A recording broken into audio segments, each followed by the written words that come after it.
Harum mah koreksi normal lah, kemarin juga udah dibilang rawan koreksi, masih ada upside, tapi mesti ya turun dulu zigzag lah ya, nggak naik terus, malah oke lah. Turunnya sampai berapa? Bisa turun sampai berapa Harum? Ini bisa turun sampai, let me check. Oke, nggak ada support di sini.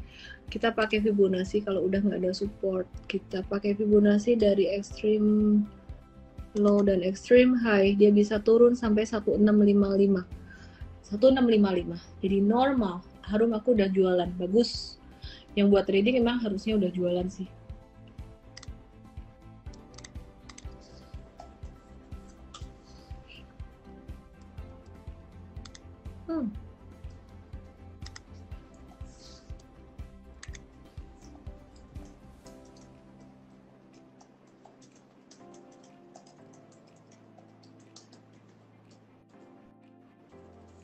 Oke, terus tadi pada minta MDKA. MDKA, oke.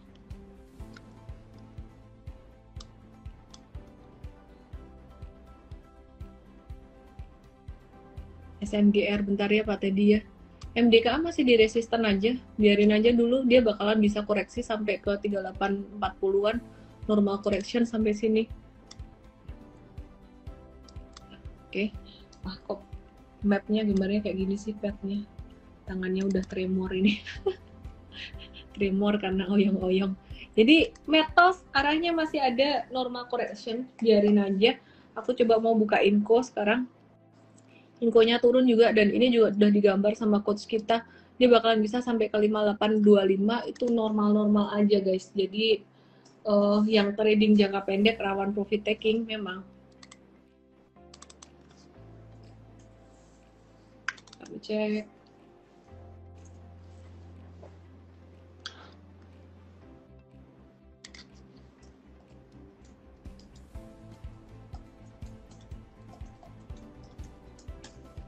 Oke, terus ya itu aja kalau dari saham end of day yang menarik. Kalau dari real time besok mungkin ada perbedaan lagi, ada perubahan lagi untuk saham menariknya. Kita akan bahas di Mtrade ya, kita akan infoin di Mtrade. Terus hari ini Mtrade ada dagang apa aja, lapaknya apa aja nih. Kita ada jualan CTRA, jangka pendek kita jualan kemarin. Terus AALI kita juga jualan kemarin, profit taking tipis-tipis gitu. Terus gudang garam jangka panjangnya kita ada cut loss kemarin. Jadi hari ini kita belum ada jualan apapun. Hari ini kita tadi ada beli beberapa saham SMDR. Ada yang nanya SMDR. Oke, aku di sini mau invite Coach Tasya. SMDR kemarin naik volumenya bagus. Hari ini dia ada candle kayak gini, wait and see dulu aja. Ini sudah yang masih bisa live, mantap, iya. Mtrade promoin dong, oke. Join Mtrade ya. Promonya kan niat banget. Join Mtrade ya, ada bonus 5 bulan di bulan Agustus ini, beli 12 dapat 17, udah kayak apa aja nih. Ya langsung aja join Mtrade, karena bulan Agustus ini kenapa kalau kita perhatikan bulan Agustus ini bakalan anomali dengan bulan Agustus tahun-tahun sebelumnya, karena Agustus ini dimanfaatkan oleh banyak investor, kan nggak ada FOMC meeting ya, jadi faktor indecision tuh agak berkurang. Jadi untuk tradingan teman-teman lihat sendiri udah mulai aktif, udah mulai lumayan. Mtrade gak beli SMDR rasanya. Oke, aku akan invite Coach Tasya. Teman-teman jangan lupa ya, ini ada promo Merdeka Fiesta yang tadi aku mention. Sambil aku invite Coach Tasya, ada update yang bagus banget dari Coach Tasya tentang beberapa saham yang memang lagi hype. Termasuk untuk MNCN dan BNTR. Tadi ada rencana merger itu. Oke, silahkan. Ada loker di Mtrade kah? Coach, kita selalu buka lowongan coach sih. Langsung aja ke @mtrade.id. Silahkan Coach Tasya. Halo Miss. Hai. Oke. Tasya, gimana nih kondisi global makro? Terus kemudian selain itu kita juga penasaran tentang MNCN dan BMTR. Katanya mau merger nih, gimana nih? Oke, pertama dari global nasional dulu ya Miss. Jadi sejauh ini sih untuk global nasional belum Sorry. banyak perubahan. Tasya, sorry. Kamu kameranya turunin dikit, mundur dikit gitu karena muka kamu kepotong gitu bagus, cakepnya kelihatan. Oke. Nah, kalau dari global nasional sebenarnya nggak ada perbedaan ya sejauh ini. Dari global masih nadanya masih cukup bearish karena ya FOMC meeting kemarin kan menaikkan suku bunga gitu ya, tapi untuk bulan ini nggak ada FOMC meeting, cuman akan ada FOMC minutes gitu ya, dan nanti malam juga akan ada pidato dari pejabat The Fed. Jadi nanti kita ya monitor lah gimana kira-kira apakah ada risalah atau poin-poin penting yang kiranya nanti akan dibahas di September depan. Nah, perkiraan The Fed itu kan mereka lebih memprioritaskan untuk menjinakkan inflasi ya, makanya ada kemungkinan sampai tahun 2023 kalau target mereka inflasi di 2%, ya mereka masih akan menaikkan suku bunga. Tapi masalah agresif atau tidaknya, ya ini yang harus kita monitor. Nah, kalau misalnya nanti masih akan sesuai konsensus, ya mungkin market masih akan bisa mengapresiasi ini ya bursa, maksudnya saham-saham seperti itu. Apalagi sekarang juga masih bersamaan dengan masa-masa rilis earning begitu, dan hasilnya juga cukup oke. Nah, kalau dari nasional sendiri kemarin juga habis rilis inflasi juga masih cukup ini terkendali gitu ya, di bawah target BI kalau nggak salah di 2,8%-an gitu atau 2,9. Nah, kalau target BI itu di 4% ya artinya inflasi kita masih terkelola, sedangkan fundamental kita juga masih cukup bagus gitu, Miss. Oke, Tasya, itu pakai earphone nggak sih? Enggak, Miss. Oke. Ntar mungkin next live-nya di studio aja kali ya, biar nggak terlalu ngegema suaranya. Oke. Tasya, kita mau bahas tentang SIDO nih. Banyak yang masih penasaran meskipun kemarin kita udah bahas SIDO. Bolehlah dibahas dikit kali ya, kenapa turun? Oke, SIDO kenapa turun ya? Jadi emang beberapa hari ini ARB ya, Miss. Ini karena respon dari laporan keuangannya, dan ternyata laporan keuangan SIDO itu ya cukup kurang memuaskan gitu untuk kuartal 2 ini karena turun 11% secara tahunan. Nah, turunnya ini kenapa? Karena penjualannya itu pertama turun dan juga bebannya itu cukup tinggi. Jadi penjualan yang diterima SIDO ini nggak bisa mengkompensasi dari beban-bebannya itu, sehingga terjadi penurunan dari laba bersihnya. Cuman kembali lagi, kalau ketika harganya itu semakin turun, maka valuasinya itu juga makin turun juga. Dan penurunan SIDO ini juga terjadi pertama kali sejak tahun 2015. Jadi ya kalau dari view aku sendiri ya, Miss, SIDO ini kan merupakan perusahaan yang fundamentalnya bagus dan juga nggak punya utang. Jadi kalau yang cari saham syariah, SIDO ini masih bisa jadi salah satu pilihan lah.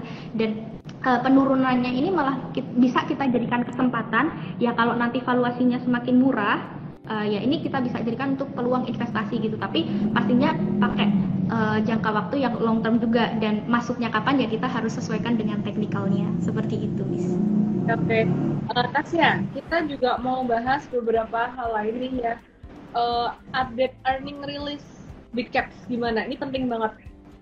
Oke, update rilis big cap ya. Jadi ini udah keluar semua, Miss, dari BBCA, banking big caps itu yang fork itu udah rilis semua, sama ASI dan Telkom juga udah rilis semua, dan hasilnya itu overall cukup bagus ya. Pertama kalau dari banking big caps dulu, kalau dari laba bersih yang paling gede itu naiknya dari BBRI gitu, naik 98% secara year on year. Kemudian yang kedua paling gede itu BMRI naik BBNI itu naik 75%, kemudian BMRI itu naik 61%, dan BBCA terakhir naik 24% secara tahunan. Dan menariknya lagi, kenaikan dari laba bersih mereka ini juga diiringi dengan kenaikan penyaluran kredit gitu ya. Jadi walaupun mereka ini saat ini kan ada risiko seperti kenaikan potensi suku bunga, kemudian ada kenaikan GBM, tapi mereka masih agresif gitu ya, masih ekspansif maksudnya untuk menyalurkan kredit gitu. Paling gede itu di BBCA itu naik 13%-an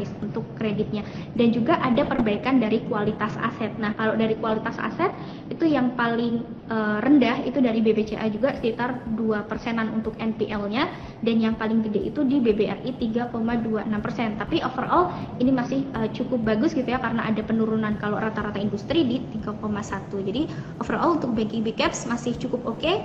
Kemudian kalau dari ASII ini juga laba bersihnya juga naik bagus ya, 106%. Ini didorong dari UNTR karena ternyata penjualan untuk alat berat digabung sama otomotif itu bisa berkontribusi sampai 80% ke pendapatannya ASII. Dan seperti kita tahu alat berat yang di segmen bisnisnya ASI ini berhubungan sama UMTR itu nggak lepas dari pertambangan batu bara, dan saat ini kan komoditas batu bara masih cukup atraktif ya bisnisnya, karena seperti kita tahu batu bara itu cukup jadi incaran untuk negara-negara seperti Uni Eropa dan lain-lain, karena ya ada masalah dari perang Ukraina Rusia seperti itu. Jadi sampai akhir tahun nggak ada potensi untuk alat berat ini masih akan dibutuhkan. Jadi ya ASI kita melihat masih cukup bagus nih. Kemudian kalau dari Telkom ini juga tadi rilisnya positif, tetap laba bersih itu naik sekitar 6%-an. Itu juga kami melihat masih cukup bagus sih, walaupun ya Telkom ini kan salah satu perusahaan yang defensif gitu ya. Jadi ya kita lihat aja kalau misalnya kita lihat dari banking big caps, harganya kan juga masih kemarin-kemarin turun ya. Jadi ya kalau turun artinya valuasi bisa semakin murah, ya kita masih bisa nyicil belilah untuk investing kayak gitu, Miss. Oke. Tasya, sebelum aku tanya lagi ya, aku mau bahas beberapa pertanyaan di sini. Oke. Ini ada pertanyaan. Rachel Sergius 1995 mau nanya, kalau ngintip di book order yang list buy-nya kosong adanya pada jual, harus khawatir nggak tentang itu? Apakah tanda-tanda mau turun lebih dalam lagi? Sebenarnya kita lebih ngelihat ke teknikal.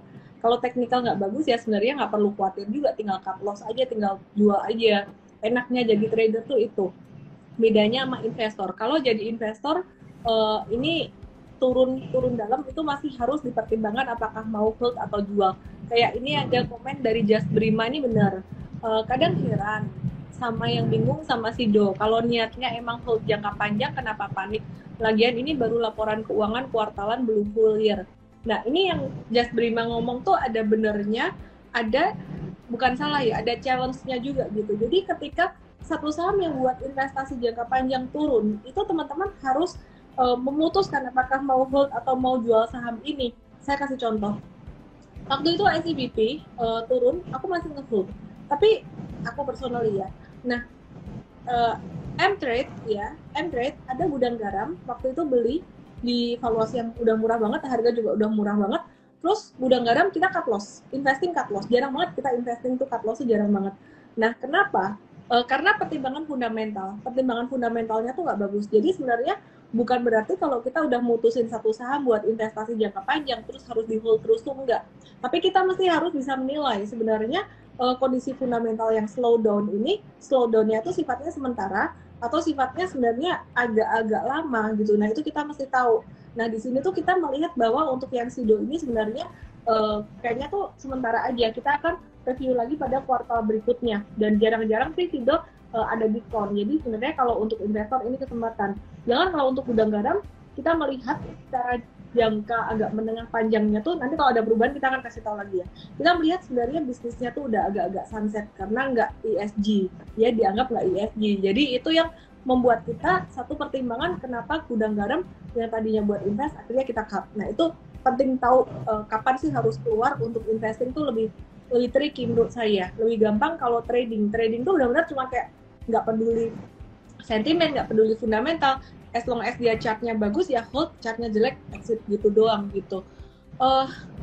Bejo cari merah apa menaiki. Oke, Coach Tasya. Oke. NISP. Ini kenapa NISP naik ya? Terus buka lapak cuan 8,9 profit. Kabarnya dari investasi dari BBHI, gimana operasionalnya? Oke, pertama NISP dulu Miss. Hari ini naik cukup gede ya, lumayan kalau kita perhatiin udah sideways cukup lama. Jadi congrats buat teman-teman yang dapat NISP ini. Oke, kenapa kok naik gitu ya? Nah, ini juga ada respon nih dari laporan keuangannya untuk kuartal 2 ini yang hasilnya cukup memuaskan gitu ya. Dari laba bersih itu naik 12%, kemudian juga total asetnya juga tumbuh 11% juga, dan ini cukup positif gitu ya. Dan kalau kita perhatikan dari rata-rata pertumbuhan atau CAGR dari laba bersihnya NISP ini ternyata nggak jauh beda kayak BBNI. Jadi tadi aku hitung ya Miss, dari tahun 2007 sampai tahun 2021 ini, nah ternyata CAGR NISP itu berhasil tumbuh 17,9%. Itu hanya lebih rendah dari BBN itu yang sebesar 19,5%. Dan menariknya lagi, NISP ini punya total aset yang cukup gede ya teman-teman, dan itu masuk ke KBMI 3. Jadi kalau ya nanti berharapnya tuh bisa bertumbuh lagi, nanti bisa bersaing dengan big caps kita saat ini, yang saat ini ada 4, BBCA, BBRI, BBNI, BMRI. Ya semoga saja NISP bisa bersaing gitu. Kemudian juga valuasinya masih murah, PBV di bawah 1 gitu. Tapi NISP ini juga teman-teman perlu ketahui resikonya ya, karena kalau kita lihat dari teknikalnya itu sepertinya kurang liquid, maksudnya untuk historicalnya, dan juga NISP ini kan ya banking pada umumnya ada risiko dari kenaikan suku bunga dan juga kenaikan GWM seperti itu. Jadi kita harus tahu downside risk-nya dan juga upside-nya seperti itu, Miss. Kemudian tadi Bukalapak ya. Oke, Bukalapak hari ini sebenarnya tadi cukup aktif, Miss. Ini juga ada respon dari rilis keuangannya. Jadi kalau kita melihat dari laba bersih ya yang ditulis di laporan keuangan, emang surplus ya teman-teman, naik cukup gede juga jadi 8,39 triliun. Padahal pendapatannya itu hanya 1,69. Kalau dipikir dari mana ya kok bisa laba bersih itu lebih gede daripada pendapatannya. Nah ternyata Bukalapak ini tuh ada laba dari investasinya, dan mereka itu berinvestasi di BBHI ternyata. Jadi itu yang buat laba bersihnya itu cukup naik signifikan. Tapi kalau kita breakdown lagi, ternyata operasional mereka itu masih minus ya, karena ternyata laba bersih yang di luar dari investasi di BBHI itu ternyata masih merugi di 1,2 triliun kalau nggak salah, sekitar segitu. Dan kalau dibandingkan rugi dengan semester 1 2021 itu di 767 miliar. Jadi sebenarnya dari operasional mereka itu ya masih melambat gitu ya, karena terjadi kerugian yang lebih besar dibandingkan rugi tahun sebelumnya. Tapi ya kita masih dapat angin segar lah, karena ternyata keputusan Bukalapak untuk investasi di BBHI ini adalah salah satu langkah yang tepat gitu ya, karena bisa mendapatkan keuntungan gitu, walaupun ini belum direalisasikan gitu sih. Oke, Budika ini Kiki hilang oyang-oyangnya belum komen sing lucu-lucu. Iya bener loh, aku bikin aku bertahan tuh. Udah oyang-oyang nih ya, hidungnya tuh kayak pindang, sininya cumpleng. Aku nggak ngerti, kalian ngerti nggak?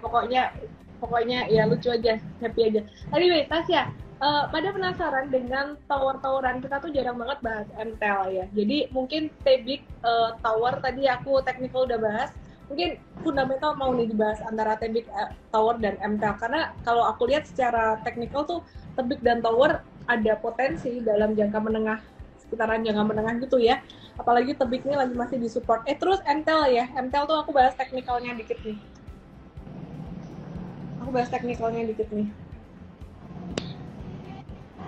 Hari ini breakout loh. Hari ini breakout, volumenya tuh cukup oke dibandingkan yang kemarin-kemarin. Jadi aku melihat bulan Agustus ini kayaknya peluangnya akan lebih banyak, peluang tradingnya gitu dibandingkan bulan Juli kemarin. Ya, salah satu penyebabnya ya selain karena dari The Fed itu belum ada FOMC meeting, cuman FOMC minutes. Jadi pertimbangan secara indecision-nya tuh udah agak berkurang. Nah, jadi itu pertimbangan yang cukup lumayan banget, dan secara earnings banyak sekali laporan keuangan yang keluar di kuartal 2 tuh cukup bagus hasilnya. Oke, mungkin bisa dibahas untuk MTEL, Tebik Tower, Tasya. Oke, Miss. Jadi kalau tower-toweran ini juga jadi salah satu sektor yang cukup defensif ya, teman-teman, karena kebutuhan akan internet tentu aja akan selalu dibutuhkan, apalagi udah melewati masa pandemi kan orang-orang jadi makin suka WFH gitu ya. Jadi internet udah nggak bisa dipisahin lah. Kemudian yang kedua, kalau dari sektor tower kita biasa juga melihat dari berapa banyak sih tower yang mereka punya gitu kan. Nah ternyata kalau dari tower, Tebik sama MTEL itu yang paling banyak itu tower, itu punya 29.000, kalau MTEL itu punya 27.000, dan Tebik itu punya 19.000-an lah, mau hampir 20.000 gitu.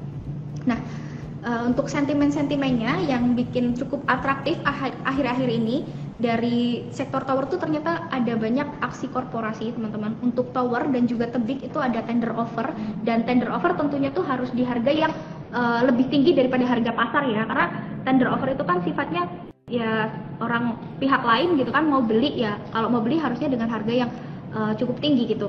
dan tower itu di harga 1.200-an, kalau tebik itu di harga 3.200-an. Jadi inilah yang mengangkat kenapa harganya itu jadi atraktif gitu ya akhir-akhir ini. Sedangkan Mtel itu ada aksi mau mengakuisisi tower dari Telkomsel itu sekitar 6.000, dan mereka juga ada bangun tower secara organik itu sekitar 3.000 dalam 1 tahun ini. Dan menariknya lagi kalau dari Mtel itu aksi akuisisinya, jadi mereka tetap menyewakan ke Telkomsel gitu ya. Jadi ini masih jadi satu komitmen atau satu kontrak untuk jangka panjang. Dan kalau dari sektor tower-toweran lagi, menariknya itu nggak ada resiko perang harga, karena ya playernya itu yang 3 ini tuh udah jadi player yang punya kontrak jangka panjang gitu teman-teman, dan rata-rata jangka panjang itu sampai 10 tahun. Jadi cash flow mereka tuh masih bisa cukup lancar gitu ya. Kemudian untuk rasio tenansi, jadi kita harus perhatikan juga rasio tenansi. Rasio tenansi itu rasio berapa banyak sih penyewa yang nyewa towernya dari emiten tower ini gitu ya. Dan yang paling tinggi ternyata itu di Tebik di 1,89 kali. Tapi ya cukup wajar ya, Tebik ini kan karena jumlah towernya itu kan paling sedikit gitu. Kemudian yang kedua ada TOWR 1,68 kali dan MTEL itu 1,5 kali. Jadi kalau dibilang rasio tenansi itu yang paling gede Tebik gitu ya, jadi cukup menarik gitu. Kemudian kalau dari valuasi ternyata yang paling murah itu tower. Tapi overall ya teman-teman, dari ketiga emiten di sektor tower ini sebenarnya cukup bagus semua gitu ya, dari fundamentalnya, terus dari bisnisnya, dan jumlah towernya dibandingkan tenansi juga masih cukup oke gitu ya. Jadi tinggal dipilih aja nih secara teknikalnya mana yang mau dipilih, tinggal kita sesuaikan aja modelnya gitu sih. Ya ini pada nanya bagusan mana sih Tebik Tower sama Mtel tuh. Kalau fundamental kan tadi udah dibahas sama Tasya ya. Kalau teknikal tuh sekarang Tebik lagi masih disupport. Kalau TOWR lagi posisi nanggung karena dia udah naik duluan. Mtel baru mau naik. Mtel tuh baru breakout. Jadi kita watch banget Mtel. Cuman kalau dari kapitalisasi, logikanya sih saham yang kapitalisasinya paling gede itu yang paling lambat naiknya. Jadi kita lihat yang kapitalisasinya paling kecil gitu. Itu biasanya gerakannya akan lebih ringan ya. Oke, teman-teman jangan lupa teman-teman besok join di morning briefing Mtrade, akan dibahas lebih detail lagi untuk saham apa yang bakalan gerak besok gitu. Jadi apalagi yang real time ya, di real time live tradingnya teman-teman ikutin selalu, meskipun lagi sibuk kerja, sibuk meeting, sibuk boboin anak, teman-teman tetap dapat update saham terbaru, kapan beli jualnya dibimbing. Semoga bermanfaat buat semuanya. Jangan lupa join Mtrade dan join sebagai coach Mtrade ke hr@mtrade.id atau hr@mtrade.id, atau DM saya bisa juga. Dan daftar Mtrade dengan cara klik link di bio saya atau ke mtrade.id WhatsApp, karena ada promo Merdeka Fiesta bulan ini, beli 12 bulan dapat 17 bulan. Saya Ellen May dan Coach Tasya, sehat selalu, salam profit, bye-bye. Bye-bye semuanya. Ya. Konstruksi dibahas di morning briefing ya besok ya. Bye. Jangan lupa download aplikasi Mtrade di Android dan nikmati edukasi premium sekarang.